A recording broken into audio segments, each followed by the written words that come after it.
بسم اللہ الرحمن الرحیم۔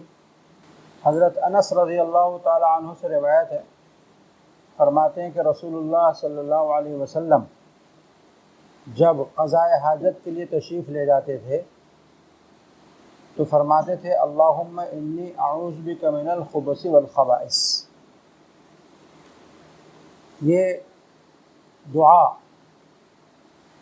یا تعوذ جو قضاء حاجت کے لیے جاتے ہوئے پڑھنے کا رسول اللہ صلی اللہ علیہ وسلم کا معمول ہے، اس سے فقہا نے یہ مسئلہ مستنبط کیا کہ آدمی جب بھی قضاء حاجت کے لیے جائے تو قضاء حاجت جس جگہ کرتے ہیں، اگر وہ کوئی کمرہ ہے، عمارت ہے، جیسے آج کل بیت الخلا ہوتے ہیں، تو اس میں داخل ہونے سے پہلے یہ دعا پڑھیں،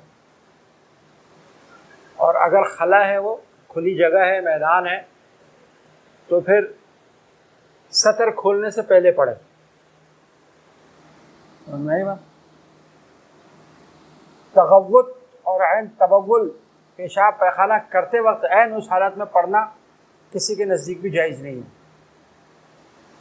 نہیں بات سوائے امام مالک رحمۃ اللہ علیہ کے کہ وہ سطر کھلی ہونے کی حالت میں اس بات کی اجازت دیتے ہیں کہ اس وقت بھی پڑھ سکتا ہے۔ عین تغوط کے وقت تو اجازت نہیں دیتے، لیکن سطر جب کھلا ہوا ہو اس وقت اگر بھول گیا ہے تو اس وقت بھی پڑھ سکتا ہے۔ ان کا استدلال اس حدیث سے جس میں یہ ارشاد ہے کہ کان رسول اللہ صلی اللہ علیہ وسلم یذکر اللہ فی کل احیانہ، کہ نبی کریم صلی اللہ علیہ وسلم تمام اوقات میں اللہ کا ذکر فرمایا کرتے تھے۔ یذکر اللہ فی کل احیانہ، اپنے تمام اوقات میں اللہ کا ذکر فرمایا کرتے تھے۔ لیکن جمہور کی طرف سے اس کا جواب یہ ہے کہ یذکر اللہ فی کل احیانہ میں کل اپنے عموم پر نہیں ہے، کل اپنے عموم پر نہیں ہے کہ ہر وقت آپ ذکر فرماتے ہیں، ایسا نہیں ہے، کیونکہ سوتے وقت تو آپ ذکر نہیں فرماتے تھے، جب سو رہے ہوتے تھے ذکر لسانی اس وقت تو نہیں فرماتے تھے کیونکہ اس وقت تو آپ سو رہے ہیں۔ پھر کیا مطلب ہے اس کا؟ فرماتے ہیں اس کا مطلب یہ ہے کہ ذکر کی دو قسمیں ہیں، ایک اذکار متواردہ، ایک کہلاتے ہیں اذکار متواردہ، اور دوسرے کہلاتے ہیں اذکار عامہ۔ اذکار متواردہ وہ ہیں جو رسول اللہ صلی اللہ علیہ وسلم سے تغیر احوال پر منقول ہے۔ تغیر احوال سمجھتے ہو؟ یعنی ایک حالت سے دوسری حالت کی طرف جب جا رہے ہیں تو اس وقت کوئی ذکر منقول ہے رسول اللہ صلی اللہ علیہ وسلم سے۔ مثلا ایک آدمی گھر کے باہر تھا، گھر میں داخل ہو رہا ہے، مسجد کے باہر تھا، مسجد میں داخل ہو رہا ہے، جاگ رہا تھا، سو رہا ہے، سونے کے لیے لیٹ رہا ہے، سو رہا تھا، جاگ رہا ہے، بیت الخلا کے باہر تھا، بیت الخلا کے اندر جا رہا ہے، قضاء حاجت سے پہلے تھا، قضاء حاجت کے بعد آ رہا ہے۔ یہ سارے وہ احوال تغیر ہوتا ہے جس کے اندر ایک حالت سے دوسری حالت کی طرف۔ ان میں رسول اللہ صلی اللہ علیہ وسلم سے اذکار ثابت ہیں۔ مثلا مسجد میں داخل ہوتے ہوئے آپ نے فرمایا اللہم افتح لی ابواب رحمتک، پھر جب مسجد سے باہر آئے اللہم انی اسألک من فضلک۔ نہیں بات جب نیند کے لیے جائے تو اس وقت اللہم باسمک اموت واحیا، اور جب نیند سے بیدار ہو، حالت تبدیل ہو رہی ہے، تغیر ہو رہا ہے حالت کے اندر، اس وقت بھی ایک ذکر ثابت ہے الحمدللہ الذی احیانا الی آخری۔ یہ ساری دعائیں جو ہیں یہ اذکار متواردہ کہلاتے ہیں۔ فی کل احیان سے اذکار متواردہ مراد ہے۔ جمہور نے کیا جواب دیا؟ یذکر اللہ فی کل احیانہ سے اذکار متواردہ مراد ہے، اذکار عامہ مراد نہیں ہے۔ بات سمجھ میں آ گئی؟ اچھی طرح حضرت عبداللہ ابن عباس رضی اللہ تعالیٰ عنہما اس کے راوی ہیں، فرماتے ہیں کہ رسول اللہ صلی اللہ علیہ وسلم کا ذکر دو قبروں کے پاس سے ہوا، تو آپ نے فرمایا انہما لیعذبان، ان دونوں کو عذاب قبر ہو رہا ہے، ان دونوں قبر والوں کو عذاب ہو رہا ہے۔ وما یعذبان فی کبیر، اور ان کو عذاب کسی بڑی مشکل کام کی وجہ سے نہیں ہو رہا۔ یہاں پر رک کر سمجھ لیجئے کہ اس روایت میں ہے وما یعذبان فی کبیر، اور دوسری روایت میں ہے بلا یعذبان فی کبیر، دونوں روایتوں میں تعارض ہو گیا نہیں، ایک روایت میں کبیر ہونے کی نفی ہے اور ایک روایت میں کبیر ہونے کا اثبات ہے۔ تو اس میں شراح نے کئی وجوہ سے تطبیق دی ہے، اس میں سے ایک تطبیق یہ ہے کہ پہلی دفعہ جو کہا ہے وما یعذبان فی کبیر، اس روایت میں یہ کبیر لغوی اعتبار سے کہا ہے کہ کوئی بڑا کام نہیں تھا جس سے بچنا مشکل ہو، یہ لوگ بچے نہیں اس سے، اس لیے ان کو عذاب ہو رہا ہے۔ کبیر سے مراد وہ کام بڑا نہیں تھا، مشکل نہیں تھا۔ اور جہاں پر کہا گیا بلا انہا کبیر، جو بڑا کام تھا، تو وہاں کبیر سے مراد اصطلاحی شرعی گناہ کبیرہ ہے کہ ہاں وہ گناہ کبیرہ ہیں جس سے انہوں نے اعتراض نہیں کیا، جس کی وجہ سے ان کو عذاب ہو رہا ہے۔ سمجھ رہی بات؟ اما احدہما، ان میں سے ایک جو ہے فکان لا یستتر من البول، اور روایت مسلم میں لا یستنزہ من البول، یہ پیشاب سے لا یستتر آڑ نہیں کرتا تھا، اور لا یستنزہ اس کے چھینٹوں سے نہیں بچتا تھا۔ روایت میں دونوں الفاظ ہیں، یستتر کے بھی ہیں، اگر یستتر کے الفاظ دیے جائیں تو مانا ہوں گے پیشاب سے، پیشاب کے چھینٹوں سے آڑ نہیں کرتا تھا۔ ستر کہتے ہیں پردے کو، تو نہیں بات، اور یستنزہ اگر الفاظ دیے جائیں تو پیشاب کے چھینٹوں سے نہیں بچتا تھا۔ تو اب گویا اس میں آپ وجہ بتا رہے ہیں، یا تو وہ شخص لوگوں کے سامنے کھڑا ہو کے بے شرمی کے ساتھ بغیر کسی آڑ کے، بغیر کسی ستر کے کھڑے ہو کے بے شرمی کے ساتھ پیشاب کر دیا کرتے تھے، جیسے بہت سے نالائق اور بہت سے بے شرم لوگ بازاروں میں کھڑے ہو کے پیشاب کر رہے ہوتے، ٹھیک ہے نا؟ یہ بھی عذاب قبر کا باعث ہے، حدیث کے ایک طریقے بتا رہا ہے۔ اور لا یستنزہ من البول، پیشاب کے قطروں سے نہ بچنا، یہ بھی عذاب قبر کا باعث ہے۔ دونوں صورتیں محتمل ہیں۔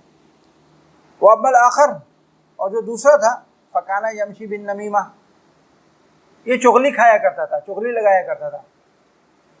نمیمہ جانتے ہو؟ چغل خوری کرنا، چغل خوری جانتے ہو کس کو کہتے ہیں؟ کسی کا عیب دوسرے کے سامنے اس نیت سے بتانا کہ دوسرے کو یا تو سزا ملے یا تکلیف پہنچے یا وہ بدنام ہو جائے، نہیں بات؟ پٹوانے کے لیے کچھ شکایت لگا رہا ہے، اس کی پٹائی ہو، یہ بھی نمیمہ ہے۔ بدنام کرنے کے لیے کسی کا عیب بتا رہا ہے کہ لوگوں کے دل سے اس کی قدر و قیمت اور عزت ختم ہو جائے، یہ بھی نمیمہ ہے۔ آپس میں لڑائی جھگڑے کروانے کے لیے کسی کا عیب دوسری جگہ بتا رہا ہے، یہ بھی کیا ہے؟ نمیمہ ہے۔ لیکن اگر اصلاح کے لیے کسی کا عیب بتا رہا ہے، نیت سے فرق ہوتا ہے۔ اصلاح کے لیے کسی کا عیب بتا رہا ہے، مثلا باپ کو جا کر بیٹے کے بارے میں بتا رہا ہے کہ آپ کا بیٹا سگریٹ پی رہا تھا، اور نیت کیا ہے کہ اس کا بیٹا بگڑنے سے بچ جائے۔ باپ کو جا کے بیٹے کی شکایت کر رہا ہے کہ آپ کا بیٹا آوارہ لڑکوں کے ساتھ بیٹھا ہوا تھا، اور نیت کیا ہے؟ باپ اس کو روکے اور یہ بری صحبت سے بچ جائے۔ تو یہ نمیمہ نہیں ہے، سمجھ رہے بات؟ یہ نمیمہ نہیں ہے، یہ خیر خواہی ہے، اس کو کہتے ہیں اصلاح۔ اس کا نام کیا ہے؟ اصلاح۔ اصلاح اور نمیمہ میں نیت کا فرق ہے۔ اصلاح اور نمیمہ میں کس کا فرق ہے؟ نیت کا فرق ہے۔ ایک شکایت لگائی جاتی ہے اصلاح کے لیے، اس کے لیے دو شرطیں ہیں، اصلاح کے لیے دو شرطیں ہیں۔ نمبر ایک، نیت کیا ہو؟ برائی سے بچانے کی ہو، اور نمبر دو، شکایت ایسی جگہ لگا رہا ہو جو اس کی اصلاح کر سکے۔ نہیں بات؟ اگر ایسی جگہ شکایت لگا رہا ہے جو اس کی اصلاح نہیں کر سکتا، یہ نمیمہ ہے۔ مثلا بیٹے کی شکایت باپ کو لگانے کے بجائے وہ عام لوگوں کے اندر کسی اجنبی آدمی کے پاس جا کے بیان کر رہا ہے، یہ نمیمہ ہے۔ سمجھ میں آئی بات؟ تو دو شرطیں ہیں اصلاح کے لیے۔ نمبر ایک، نیت اس کی کیا ہو؟ اصلاح کی ہو، درست ہو، اور نمبر دو، ایسی جگہ شکایت کرے جہاں پر اس کی اصلاح ہو سکے۔ اگر ایسی جگہ شکایت کی جائے اصلاح نہیں ہو سکے تو یہ اصلاح نہیں ہے، یہ نمیمہ ہے۔ بات سمجھ میں آ گئی؟ دوسرا جو تھا وہ چغل خوری کیا کرتا تھا، لوگوں کے عیب دوسری جگہوں پہ جا کر بیان کیا کرتے تھے فساد کے واسطے، تو اس لیے اس کو عذاب قبر ہو رہا ہے۔ پھر اس کے بعد رسول اللہ صلی اللہ علیہ وسلم نے اخذ جریدۃ رطبہ، ایک تر سبز ٹہنی لی، اس کو دو حصوں میں بیچ میں سے چیرا، اور ہر قبر کے اوپر ایک لگا دی۔ تو رسول اللہ صلی اللہ علیہ وسلم سے صحابہ نے عرض کیا کہ یا رسول اللہ آپ نے ایسا کیوں کیا؟ تو آپ نے فرمایا لعلہ ان یخفف عنہما، تاکہ ان کے اوپر سے عذاب کی تخفیف ہو جائے، ما لم ییبسا، جب تک کہ یہ ٹہنیاں خشک نہ ہوں، ٹہنیوں کے خشک ہونے تک ان کے عذاب میں تخفیف ہو جائے، میں نے اس لیے یہ ٹہنیاں لگا دی ہیں۔ یہ تو حدیث کا ترجمہ ہے اور تشریح ہے جو آپ کے سامنے میں نے عرض کی۔ اب سوال یہ پیدا ہوتا ہے یہاں پر کہ نبی کریم صلی اللہ علیہ وسلم نے یہ جو دو ٹہنیاں، ایک ٹہنی چیر کے دونوں قبروں پر گاڑی اور یہ فرمایا کہ اس سے ان کے عذاب میں تخفیف ہونے کی امید ہے، یہ تخفیف عذاب کی ہونے کی امید کیوں تھی؟ یہ سوال شراح نے اٹھایا۔ دو قول ہیں اس کے بارے میں۔ ایک قول جو مرجوح ہے، ایک قول مرجوح ہے، وہ یہ کہ ٹہنیاں چونکہ تر ہوتی ہیں، ٹہنیاں کیا ہوتی ہیں؟ سبز تھی، اور سبز ٹہنی کیا کرتی ہے؟ اللہ کا ذکر کرتی ہے، تسبیح پڑھتی ہے۔ تو قبر کے اوپر جب اس کو رکھ دیا تو وہ اللہ کی تسبیح پڑھے گی، ذکر کرے گی، تو جہاں اللہ کا ذکر ہو وہ عذاب میں تخفیف ہوتی ہے، اس سے عذاب میں تخفیف ہوتی ہے۔ بعض شراح نے اس کی وجہ یہ بتائی، لیکن یہ مرجوح ہے، مضبوط بات نہیں ہے۔ کیوں؟ اس لیے کہ یہ کہنا کہ سبز ٹہنی تسبیح پڑھتی ہے، خشک ٹہنی تسبیح نہیں پڑھتی، یہ بات قرآن کریم سے کے خلاف ہے۔ قرآن کریم تو کہہ رہا ہے وَإِن مِّن شَيْءٍ إِلَّا يُسَبِّحُ بِحَمْدِهِ وَلَٰكِن لَّا تَفْقَهُونَ تَسْبِيحَهُ، ہر چیز اللہ کی تسبیح پڑھتی ہے، چاہے خشک ہو چاہے تر ہو۔ قرآن کریم تو عموم بتا رہے ہیں نا، چاہے خشک ہو چاہے تر ہو، اللہ کی تسبیح پڑھ رہی ہے، لہٰذا یہ بات اتنی مضبوط نہیں ہے۔ دوسری بات جو محققین نے فرمائی، اور انہوں نے فرمایا یہ ٹہنی کی خصوصیت نہیں تھی، یہ ٹہنیوں کی تاثیر نہیں تھی، بلکہ یہ ٹہنی لگانے والے ہاتھ کی تاثیر تھی۔ نبی کریم صلی اللہ علیہ وسلم کے دست مبارک کی برکت سے ان کے عذاب میں تخفیف لگنے کی وجہ سے ان کے عذاب میں تخفیف تھی۔ کیوں؟ کہتے ہیں نبی کریم صلی اللہ علیہ وسلم نے ٹہنی لگانے سے پہلے اللہ جل شانہ سے دعا فرمائی ہوگی کہ اللہ ان کے عذاب میں تخفیف کر دے، اور یہ ٹہنیاں جب تک تر نہ ہو، اس وقت تک خشک نہ ہو، اس وقت تک ان کے عذاب میں تخفیف ہو جائے۔ تو اس لیے آپ نے لعلہ کا لفظ استعمال فرمایا۔ لفظ کون سے استعمال فرمایا؟ لعلہ، ہو سکتا ہے، اللہ کی ذات سے امید ہے کیونکہ میں نے دعا کی ہے، تو یہ لعلہ کا لفظ یہ اشارہ کر رہا ہے اس طرح کہ نبی کریم صلی اللہ علیہ وسلم نے اللہ سے دعا کی ہے، اس کی اجابت کی امید ہے، اور اس اجابت کی امید پر آپ فرما رہے ہیں کہ شاید کہ اللہ تعالیٰ میری دعا قبول فرمائے اور یہ ٹہنیاں خشک ہونے تک ان کے عذاب میں تخفیف ہو جائے۔ یہ بات مضبوط ہے، سمجھ رہے بات؟ اس کے اوپر کسی قسم کا کوئی نقص وارد نہیں ہوتا، کوئی اشکال وارد نہیں ہوتا، اور یہ بات سیدھی سادھی، سمجھ گئے؟ اب یہیں سے یہ بات بھی سمجھ لیجیے کہ فی زمانہ قبروں کے اوپر جو پھول ڈالے جاتے ہیں، فی زمانہ قبروں پر جو پھول ڈالے جاتے ہیں، یہ بدعت ہے۔ یہ کیا ہے؟ بدعت۔ بدعت کس کو کہتے ہیں؟ جس کی اصل خیر القرون میں موجود نہ ہو۔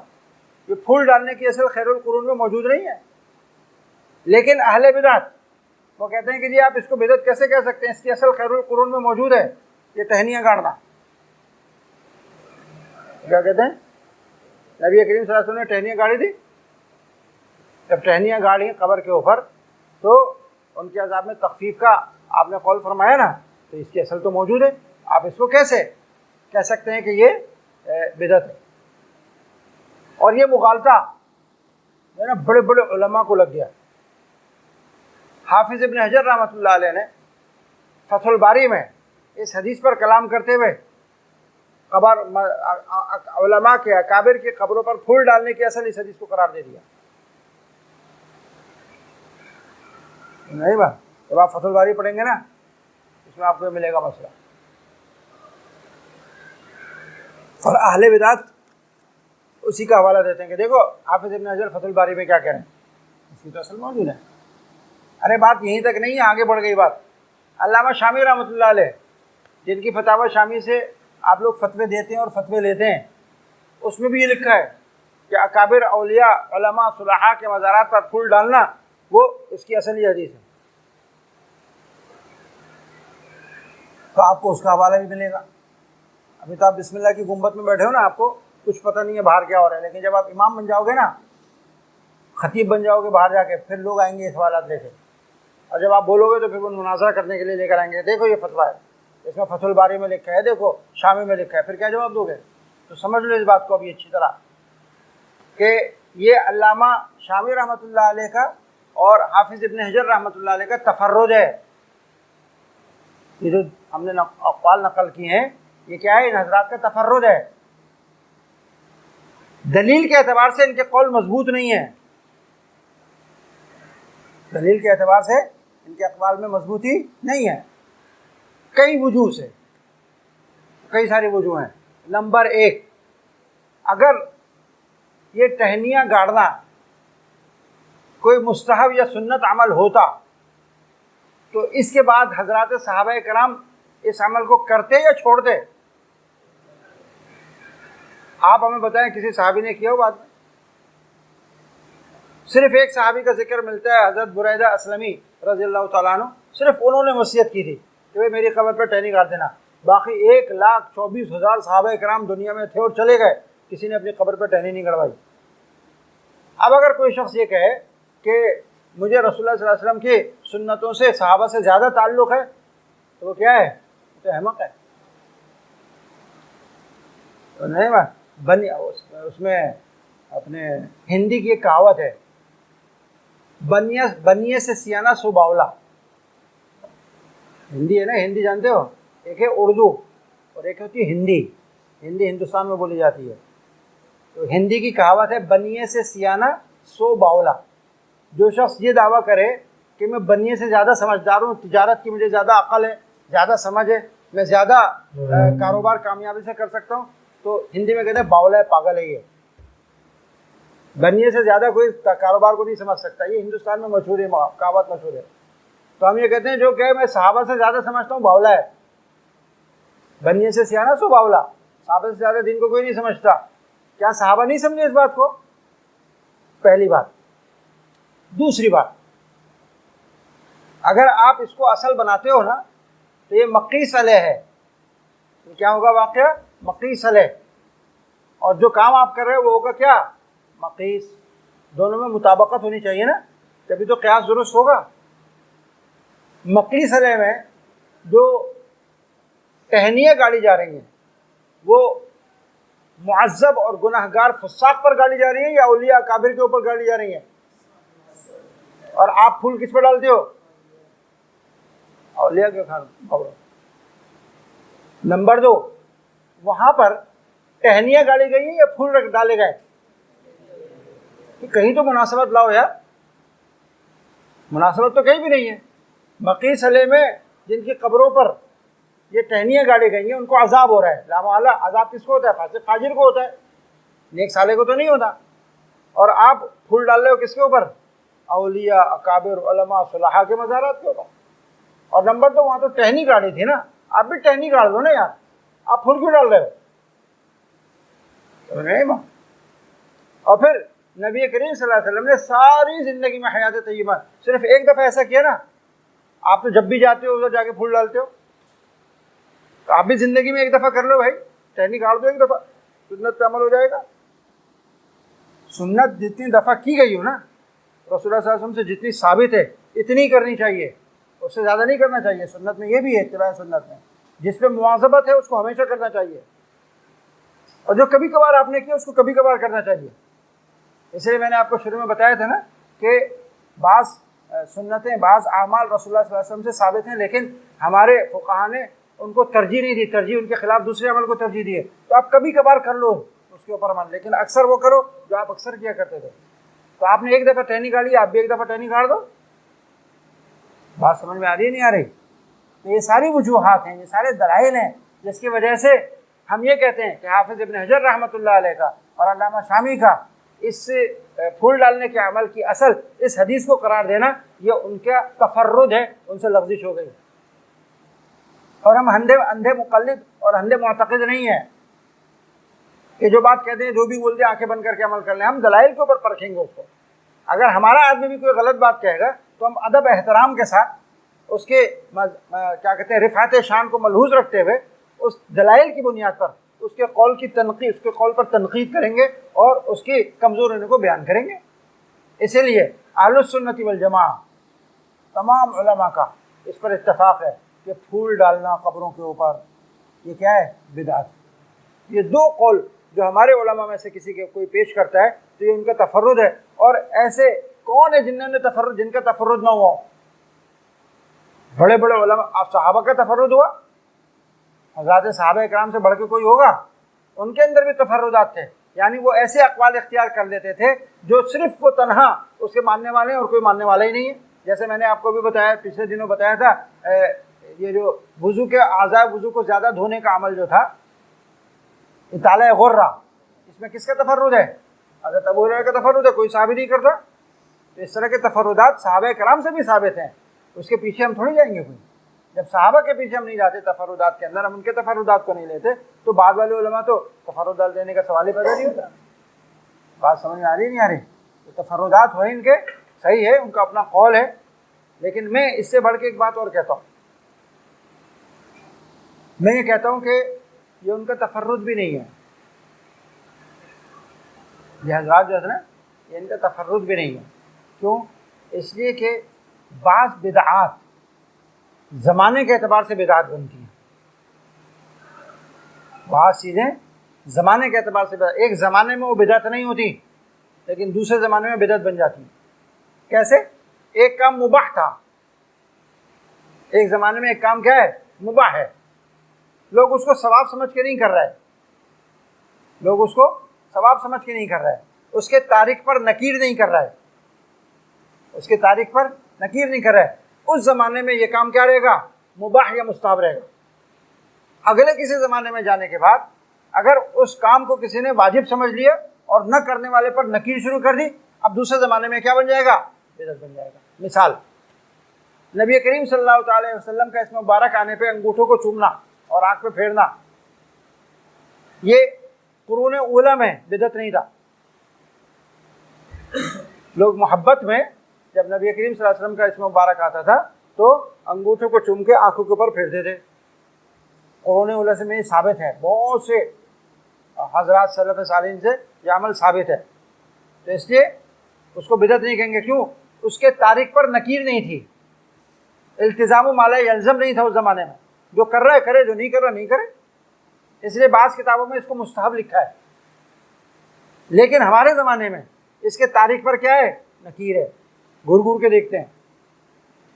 سمجھ بات؟ تو اب یہ کیا بن گیا؟ بدعت بن گیا. سمجھ؟ ایک اور مسئلہ، ایک اور چیز سمجھو.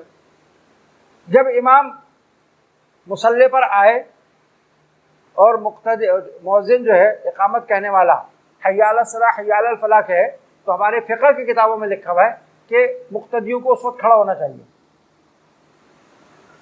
مقتدیوں کو اس وقت کھڑا ہونا چاہیے، اور یہ عمل مستحب ہے. قرون اولیٰ میں یہی عمل تھا، مستحب تھا. ہمارے زمانے میں بدعت ہو گیا. کیوں؟ اس کے تاریخ پر نکیر کی جاتی ہے. اگر کوئی ایسا نہ کرے، آپ کسی بدعتی کی مسجد میں چلے جائیں اور ابتدائی اقامت پر کھڑے ہو جائیں، لوگ گھور گھور کے دیکھتے ہیں. گھور گھور کے دیکھتے نہیں دیکھتے، یہ نکیر ہے. تو مستحب کے ترک پر نکیر سے مستحب کیا بن جاتا ہے؟ بدعت بن جاتا ہے، واجب الترک ہو جاتا ہے. تو یہ اصول ہے بدعت کا. تو میں یہ کہتا ہوں کہ غالباً حافظ ابن حجر کے زمانے میں اور علامہ شامی کے زمانے میں اور ان کے علاقوں میں قبروں پر پھول ڈالا جاتا تھا، لیکن اس کے تاریخ پر نکیر نہیں کی جاتی تھی. اس کو لازم نہیں سمجھا جاتا تھا. رہی بات، ہمارے زمانے میں چونکہ یہ لازم سمجھا جانے لگا، اگر کوئی نہ ڈالے تو اس کو وہابی کہتے ہیں، اس کے اوپر نکیر کرتے ہیں. تو ہمارے زمانے میں بدعت ہو گیا، ان کے زمانے میں بدعت نہیں تھا. تو وہ اس کو بحیثیت مستحب ہونے کی اس کی تائید نہیں کر رہے ہیں. وہ کہہ رہے ہیں یہ جو ہم عقیدت میں جا کے، محبت میں جا کے علماء کے وہ مزاروں پہ پھول ڈال دیتے ہیں، تو یہ بے بنیاد کی بدعت نہیں ہے، اس کی اصل یہ حدیث ہے. تو وہ سنت بدعت کے معیار کے مطابق وہ بدعت نہیں تھا ان کے زمانے میں، ہمارے زمانے میں بدعت بن گیا.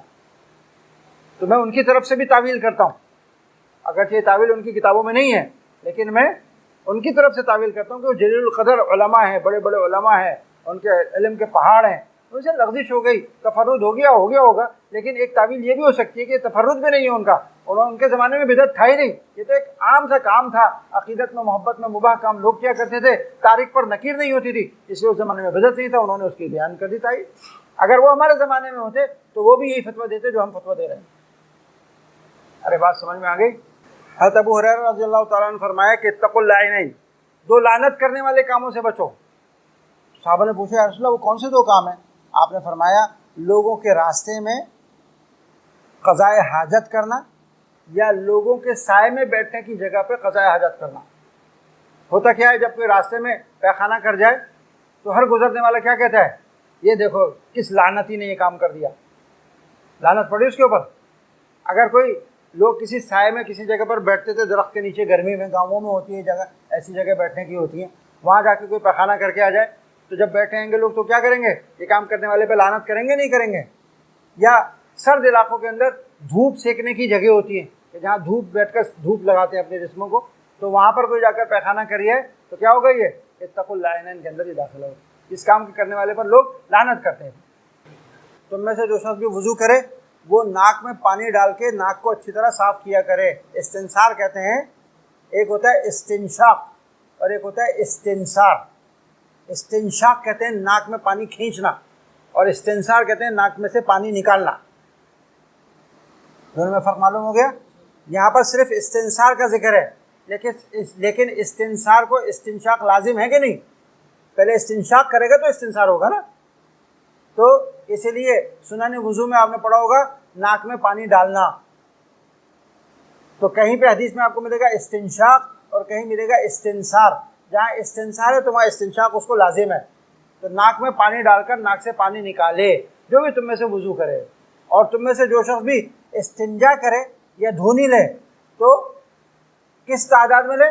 طاق عدد میں لے، یا ایک دفعہ یا 3 دفعہ یا 5 دفعہ یا 7 دفعہ۔ فلیوتر کا مطلب یہ ہے کہ طاق عدد میں استنجا کے پتھر لے اور طاق عدد میں دھونی لے۔ استجبار دونوں معنی میں استعمال ہوتا ہے، استنجا کے پتھر لینے میں بھی استعمال ہوتا ہے اور دھونی لینا اس پر استعمال ہوتا ہے۔ استنجا کرنے کے 3 طریقے ہیں۔ استنجا کرنے کے کتنے طریقے ہیں؟ 3 طریقے۔ نمبر 1 اکتفاء علی الاحجار، استنجا صرف پتھروں سے کیا جائے، ڈھیلے سے کیا جائے۔ نمبر 2 اکتفاء علی الماء، استنجا صرف پانی سے کیا جائے، سمجھے گا؟ اور نمبر 3 الجمع بین الحجارۃ والماء، پہلے ڈھیلا استعمال کیا جائے اور اس کے بعد پانی استعمال کیا جائے۔ یہ 3 طریقے استنجا کے ہیں، تینوں جائز ہیں، احادیث سے تینوں ثابت ہیں، سمجھے بات؟ البتہ دوسرے طریق میں بعض علماء کا اختلاف ہے، یعنی اکتفاء بالماء، وہ کہتے ہیں یہ مکروہ ہے۔ بعض علماء کیا کہتے ہیں؟ اکتفاء علی الماء مکروہ ہے۔ کیوں؟ کہتے ہیں اس میں تلوث الید بالنجاسہ ہوتا ہے، ہاتھ نجاست سے آلودہ ہوتا ہے، اور ہاتھ کو نجاست سے آلودہ کرنا کراہت سے خالی نہیں ہے، لہذا اکتفاء علی الماء مکروہ ہے۔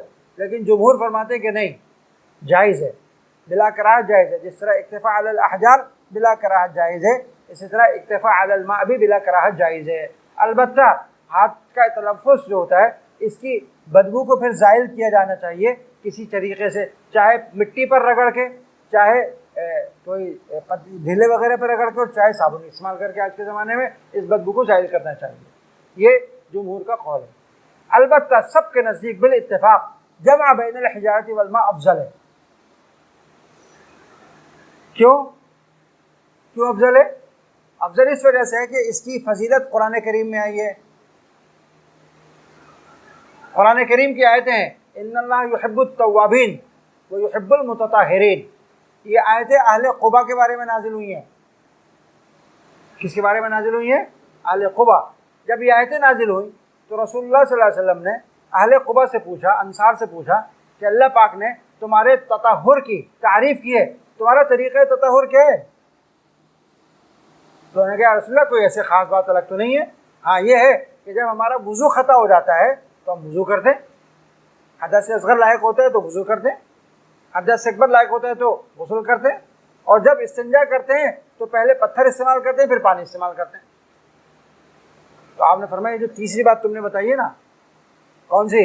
استنجا کرتے ہیں پہلے ڈھیلے کا استعمال اور پھر پانی کا استعمال، یہ ہے وہ چیز جس کی وجہ سے تمہاری تعریف کی گئی، فعلیکم، اس کو لازم پکڑے رہنا۔ ارے بات سمجھ میں آ رہی ہے نہیں آ رہی؟ یہ تو مسئلے کی صورتحال ہو گئی، لیکن جب ہم احادیث کا جائزہ لیتے ہیں تو ہمیں صراحتاً کسی حدیث میں رسول اللہ صلی اللہ علیہ وسلم سے جمع بین الحجارۃ والماء کی حدیث نہیں ملتی۔ پورے ذخیرے حدیث کو جب ہم تلاش کرتے ہیں تو آپ کے عمل میں جمع بین الحجارۃ والماء کی حدیث ہمیں نہیں ملتی، جس میں صراحتاً اس بات کا بیان ہو، عبارت النص کے طور پر اس بات کا بیان ہو کہ آپ صلی اللہ علیہ وسلم نے پہلے ڈھیلا استعمال فرمایا پھر اس کے بعد پانی استعمال فرمایا، ایسی حدیث نہیں ملتی۔ ہاں، بعض احادیث سے اشارتاً اور اقتضاءً جمع بین الحجارۃ والماء ثابت ہے۔ استدلال کا طریقہ اشارۃ النص بھی تو ہے نا، اس سے جو چیز ثابت ہوگی وہ بھی ثابت ہے۔ چنانچہ یہ حدیث وہ ہے جس کے اشارۃ النص سے جمع بین الحجارۃ والماء ثابت ہے۔ کیسے؟ دیکھیے حدیث، حضرت انس فرماتے ہیں کہ نبی کریم صلی اللہ علیہ وسلم جب بیت الخلاء تشریف لے جاتے تھے قضاء حاجت کے لیے تو میں اور ایک غلام، یہ حضرت عبداللہ ابن مسعود کی طرف اشارہ ہے، ہم دونوں پانی کا ایک برتن لے کر جاتے تھے۔ اب بیچ میں جملہ معترض ہے، وعنزہ، اس کو کاٹ دو بیچ میں سے، پانی کا برتن لے جاتے تھے، یستنجی بالماء، پانی سے استنجا فرماتے تھے، اور ایک عنزہ لے کر جاتے تھے۔ عنزہ کہتے ہیں ایک چھوٹے نیزے کو، ایک چھوٹی لکڑی ہوتی ہے، اس کے آگے لوہے کا پھل لگا ہوا ہوتا ہے، نیزے کے طرح کا پھل ہوتا ہے، اس کو کہتے ہیں عنزہ، چھوٹا نیزہ۔ یہ چھوٹا نیزہ کیوں لے جاتے تھے؟ شراح نے لکھا زمین کھود کے ڈھیلا نکالنے کے لیے۔ آپ صلی اللہ علیہ وسلم جب بھی تشریف لے جاتے تھے نا اپنے قضاء حاجت کے لیے، ایک نیزہ ساتھ میں ہوتا تھا آپ کے، چھوٹا، عصا کے طور پر بھی استعمال ہوتا تھا، نیزے کے طور پر بھی استعمال ہوتا تھا، بہت سارے کام لیتے تھے اس سے۔ اس میں سے ایک کام کیا تھا؟ آگے جو پھل لگا ہے اس سے کھود کے زمین کو استنجے کے لیے کیا نکالتے تھے؟ ڈھیلے نکالتے تھے۔ تو اس کے اشارۃ النص سے جمع بین الحجارۃ والماء ثابت ہو گیا نہیں ہو گیا؟ یستنجی بالماء آگے آگے، اور عنزہ اس کے اشارے سے کیا معلوم ہوا کہ عنزہ کیوں لے گئے؟ ڈھیلا نکالنے کے لیے۔ تو آپ نے پہلے ڈھیلا استعمال فرمایا پھر پتھر استعمال، پھر پانی استعمال فرمایا۔ یہ وہ حدیث ہے ان حدیث میں سے جس کے اشارۃ النص سے جمع بین الحجارۃ والماء ثابت ہے۔ سمجھ گئے؟ آداب خلا میں سے ایک بات ہے کہ کوئی بھی ایسی چیز جس پہ اللہ کا نام لکھا ہو وہ ناپاکی کی جگہ پر نہیں لے جانا چاہیے۔ نبی کریم صلی اللہ علیہ وسلم کی جو مبارک انگوٹھی تھی، خاتم تھی، جس سے آپ مہر لگاتے تھے، اس میں لکھا ہوتا محمد الرسول اللہ۔ اس میں کیا لکھا ہوا تھا؟ جب آپ خطوط بھیجتے تھے بادشاہوں کو تو اس انگوٹھی سے مہر لگاتے تھے، لیکن جب آپ قضاء حاجت کے لیے تشریف لے جاتے تھے نزع خاتمہ، اپنی انگوٹھی اتار لیا کرتے تھے۔ اس سے علماء نے مسئلہ نکالا کہ ناپاک جگہ پر کوئی ایسی تحریر لے کر جانا کہ جس پہ اللہ کا نام یا علم کی عبارت لکھی ہوئی ہو، وہ ادب کے خلاف ہے، بے ادبی۔ سمجھ میں بات؟ یہ آداب الخلا سے تعلق رکھتا ہے۔ صرف یہی نہیں، اکابر تو یہاں تک گئے کہ اگر وہ چیز جو کہ علم میں اعلیٰ بنتی ہے وہ بھی اگر چلی جائے تو اس سے بھی وہ ڈرتے تھے لے جانے سے۔ حضرت مجدد الفسانی رحمۃ اللہ علیہ کا قصہ کتابوں میں لکھا ہے کہ ایک دفعہ وہ بیت الخلاء تشریف لے گئے اور تو گھبرائے ہوئے باہر تشریف لائے اور اپنے خادم کو بلایا اور کہا جلدی سے پانی لے کر آ۔ وہ پانی لایا، استغفار کرتے رہے، توبہ کرتے رہے، استغفار توبہ استغفار توبہ۔ جب خادم پانی لایا تو انگوٹھے کے اوپر سیاہی لگی ہوئی تھی۔ پہلے زمانے میں نے آپ کو بتایا تھا نا، پہلے زمانے میں ایسے قلم نہیں ہوتے تھے، وہ قلم ہوتے تھے لکڑی کے، اس کو سیاہی میں ڈبو کے لکھتے تھے، اس کی قط ہوتی تھی، وہ قط خراب ہو جاتی تھی، اس کو صحیح کرنے کے لیے اس قلم کو، قط کو، دھار کو انگوٹھے کے اوپر صحیح کرتے تھے تو سیاہی لگ جاتی تھی۔ یہاں پر ہمارے بچپن میں بھی ہم نے اس سے بہت لکھا، اس قلم سے ہمارے خط خوش خطی سکھانے کے لیے وہ لکڑی کا قلم، سرکنڈے کا قلم استعمال ہوتا تھا، اس کو صحیح کرنے کے لیے نا ناخن کے اوپر اس کو اس طرح سیدھا کر کے پھر لکھا جاتا تھا اس کو۔ تو وہ والا سیاہی ان کے انگوٹھے پر لگی ہوئی تھی، وہ دھوئے بغیر چلے گئے تھے، تو وہ استغفار کرتے رہے، توبہ کرتے رہے اللہ سے، اور ڈرتے رہے کہ میں نے مجھ سے بے ادبی ہو گئی علم کی، میں علم کا اعلیٰ بیت الخلاء کے اندر لے کر چلا گیا۔ کابل سے یہاں تک ثابت ہے ادب۔ تو جتنا جو ادب کرے گا، جتنا جو میٹھا ڈالے گا، شکر ڈالے گا، اتنا میٹھا ہوگا، جتنا ادب کرے گا اتنا علم آئے گا۔ اس لیے مجدد الف ثانی بنے۔ سمجھ نہیں بات؟ میدان میں پھر اتنے دور جانا چاہیے کہ کسی کی نظر نہ پڑے، کیونکہ ستر واجب ہے، اپنے سطر کو چھپانا کیا ہے؟ واجب ہے۔ گاؤں گوٹوں کے اندر اس میں بڑا تساہل ہوتا ہے۔ میدانوں میں جہاں پر قضاء حاجت کی جاتی ہے نا، تو وہاں پر اوقات مقرر ہوتے ہیں کہ جی اس وقت سے اس وقت تک مرد جائیں گے قضاء حاجت کے لیے، اور اس وقت سے آج کل بھی جن جگہوں پر میدانوں میں یا کھیتوں میں قضاء حاجت ہوتی ہے وہاں پر اوقات مقرر ہوتے ہیں کہ اس وقت سے اس وقت تک مرد جائیں گے، اس وقت سے اس وقت تک عورتیں جائیں گی۔ اب جب مرد جاتے ہیں تو وہ آپس میں ایک دوسرے کے ساتھ تستر کا خیال نہیں رکھتے، قریب قریب بیٹھ کے قضاء حاجت کرتے ہیں۔ اسی طریقے سے عورتیں بھی کرتی ہیں۔ یہ شرعاً ناجائز ہے، حرام ہے۔ شرعاً کیا ہے؟ حرام اور ناجائز ہے۔ اتنی دور بیٹھنا چاہیے کہ کسی کی نظر نہ پڑے۔ اور اگر ایسا نہیں ہو رہا، حدیث کے اندر آئے تو ایسی صورت میں آدمی کو چاہیے کہ مٹی جمع کر کے چھوٹا سا آڑ بنائیں، اس آڑ کے پیچھے بیٹھے جا کر، اس آڑ کو اپنی پشت کی طرف رکھے، جہاں کوئی آدمی بیٹھا ہوا ہے جس کے ہاں سے نظر پڑنے کا اندیشہ ہے وہاں مٹی جمع کرے، مٹی جمع کر کے چھوٹی سی آڑ بنا لے، اور آڑ بنا کے اس آڑ کی طرف پشت کر کے بیٹھ جائے، تو اس سے تستر ہو جائے گا۔ طریقے بتائے حدیث کے اندر رسول اللہ صلی اللہ علیہ وسلم نے، تو اس کا تستر کرنا واجب ہے۔ دمثل نرم مٹی، ایسی جگہ جہاں مٹی نرم ہو، کیونکہ وہاں پر پیشاب کرنے سے چھینٹے نہیں اڑتے۔ سخت جگہ پر پیشاب کرنے سے کیا ہوتا ہے؟ چھینٹے اڑتے ہیں۔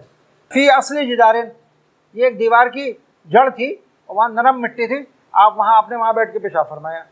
فلیرتد لبولی، تو اس کو چاہیے کہ ایسی جگہ تلاش کرے پیشاب کرنے کے لیے۔ کیسی جگہ؟ کہ اس میں آڑ بھی ہو، دیوار تھی، اور زمین بھی کیسی ہو؟ نرم ہو، تاکہ چھینٹے اڑ کر نہ لگیں۔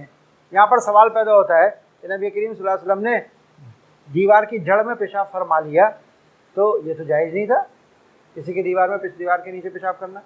شراح نے لکھا ہے کہ نہیں، یہ دیوار مکان کی نہیں تھی، یہ ایک کھنڈر کی دیوار تھی۔ کھنڈر جانتے ہو؟ کسی زمانے میں کوئی رہتا ہوگا، ٹوٹ ٹاٹ گیا، ختم ہو گیا، اب تھوڑی تھوڑی دیوار کے آثار باقی ہیں، مکان نہیں، ایسی کھنڈر پڑا ہوا ہے۔ تو کھنڈر کی دیوار تھی، تو چونکہ کوئی اس کا مالک نہیں تھا، اور اگر تھا بھی تو اس نے مباح کر دیا تھا، اس کو استعمال نہیں کر رہا تھا، اس لیے وہاں پر جائز ہے کرنا۔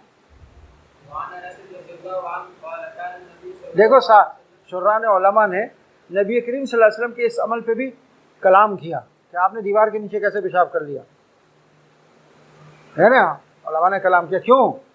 یہ حقوق العباد کا معاملہ ہے، کسی کی ملکیت میں تصرف کرنے کا معاملہ ہے، جو خالی توبہ سے معاف نہیں ہوتا جب تک کہ معاف نہ کرایا جائے۔ نہیں بات؟ چنانچہ آپ نے دیکھا ہوگا جن لوگوں کی دیوار، گھر کی دیوار کے نیچے لوگ پیشاب کرتے ہیں کہ وہاں پر لوگ عجیب عجیب عبارتیں لکھ دیتے ہیں۔ کوئی کہتے ہیں دیکھو گدھا پیشاب کر رہا ہے، لیکن لوگ پھر بھی گدھا بن جاتے ہیں اور آ کے پیشاب کرتے ہیں، چھوڑتے پھر بھی نہیں ہیں۔ ایک صاحب نے مجھ کو لطیفہ سنایا کہ جب یہ مسئلہ بہت زیادہ بڑھ گیا بنگلہ دیش میں، تو لوگ مانتے نہیں ہیں، پیشاب کرتے ہیں، تو تجویز کیا کہ جی آپ پیشاب کی ممانعت کا جو عبارت ہے وہ بنگلہ میں لکھنے کے بجائے عربی میں لکھیں، عربی میں، سمجھ میں؟ ممنوع التبول یا ممنوع البول ہاں ہونا، یہ عربی کے اندر لکھیں۔ جب یہ لکھا تو لوگ آنے سے رک گئے، لوگ پیشاب کرنے ہی نہیں آ رہے اس جگہ پر۔ تو تعجب ہوا لوگوں کو، بھئی ایسا کیا ہوا؟ بنگلہ میں لکھ رہے تھے تو ان کی مادری زبان ہے تو پیشاب کرنا نہیں چھوڑ رہا ہے، عربی میں لکھ رہے ہیں تو پیشاب کرنا چھوڑ دیا۔ پتہ چلا، لوگوں سے پوچھا، انہوں نے کہا بھائی قرآن کی آیتیں لکھی، ہم یہاں کیسے پیشاب کریں؟ یہ تو قرآن لکھا ہوا ہے، قرآن کی آیتوں کے نیچے ہم کیسے پیشاب کریں؟ تو لوگوں کی دیوار میں پیشاب کرنا یہ اچھی بات نہیں ہے، اس سے احتراز کرنا چاہیے۔ نبی کریم صلی اللہ علیہ وسلم کے اس عمل پہ علماء نے کلام کیا کہ آپ نے کیسے پیشاب کر لیا۔ یہ اسی اہمیت کو بتانے کے لیے کہ کسی کی ملکیت میں اس کی مرضی کے بغیر تصرف کرنا یہ بڑا خطرناک کام ہے۔ جب تک زمین کے قریب نہیں ہو جاتے تھے آپ سطر نہیں کھولتے تھے، تو آدمی کو بھی آخری وقت میں جا کے سطر کھولنا چاہیے۔